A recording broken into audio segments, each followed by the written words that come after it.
আজকে সংস্কারের ব্যাপারে বাধা, আজকে দৃশ্যমান বিচারের ব্যাপারে বাধা, আজকে নির্বাচনের জন্য যারা পাগল হয়ে গেছিল, আজকে যখন তারা দেখেছে আজকে বাংলাদেশের জনগণ ফ্যাসিস্টদের পক্ষে এবং জালেম চাঁদাবাজদের পক্ষে নয়, ওদের বিরুদ্ধে অবস্থান করেছে। তুই বাংলাদেশের জনগণ থেকে আপনারা বিচ্ছিন্ন হবেন, কোনো সন্দেহ নাই। আমাদের যে 5 দফা দাবি বাস্তবায়নের জন্য আজকে আমরা বিভাগীয় পর্যায়ে আজকে আপনাদের এই ঐতিহ্যবাহী সিলেট আলিয়া মাদ্রাসার মাঠে আজকে আমাদের শেষ সমাবেশ। আজকে এই সমাবেশের মাধ্যমে সারা বাংলাদেশের ভিতরে আজকে প্রমাণিত হয়েছে যে আজকে বাংলাদেশের মানুষ আমাদের যে দাবিগুলো ছিল 5 দফা সেটার পক্ষে প্রমাণিত হয়েছে। আমাদের এই দাবিগুলো নিয়ে আজকে আমরা রাস্তায় নামলাম কেন? এর মূল লক্ষ্য উদ্দেশ্য হলো 5ই আগস্ট 2024 হাজার হাজার মায়ের কোল যে সন্তান হারা হলো, অনেকে চক্ষু হারিয়েছে, পঙ্গু হয়েছে।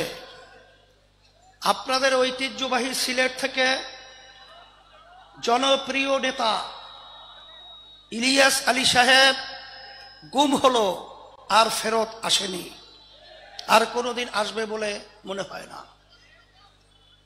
কিন্তু আজকে দুঃখের মধ্যে বলতে হয় যে জাহান্নামের আগুন এত তেজ হবে, এক অংশ আর এক অংশকে খেয়ে ফেলবে। আজকে বাংলাদেশের মধ্যে 53 বছর পর্যন্ত যারা আমাদেরকে জিম্মি করে রেখেছিল তাদেরও চরিত্র আজকে আমরা দেখেছি যে তারা তাদের নিজেদের কাছে নিজেরা নিরাপদ নয়। আজকে তারা নিজেরা নিজেদেরকে খেয়ে ফেলছে। আমার দুঃখ হয় যে আজকে এত গুম হলো, এত খুন হলো, লক্ষ লক্ষ দলীয় নেতা কর্মী যুগ যুগ পর্যন্ত তাদের জীবনকে বিপন্ন করল জেলের মধ্যে। আমাদের দাবি ছিল জুলাই 5ই আগস্টের অভ্যুত্থান, আমাদের দেশে প্রয়োজনীয় দেশকে সুন্দর করার জন্য সংস্কার হবে। এই খুনিদের, গুমিদের, টাকা পাচারকারীদের দৃশ্যমান বিচার হবে। এরপরে লেভেল প্লেইং ফিল্ড, নির্বাচনের পরিবেশ তৈরি হবে। কিন্তু আমরা দেখে হতবাক, আজকে সংস্কারের ব্যাপারে বাধা,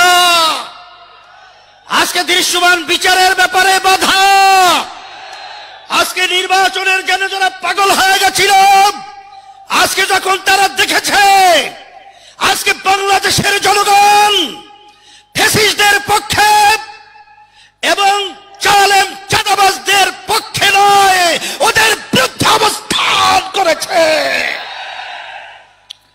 এখন ওরা পাগল হয়ে গেছে আজকে নির্বাচনকে আবার পিছাবার জন্যে। কিন্তু আমরা পরিষ্কার বলবো, রাশি যখন বামে ঘোরে তখন যত পরিকল্পনা সব বামেই যায়। আপনারা যত শয়তানি পরিকল্পনা করবেন ততই বাংলাদেশের জনগণ থেকে আপনারা বিচ্ছিন্ন হবেন, কোনো সন্দেহ নাই।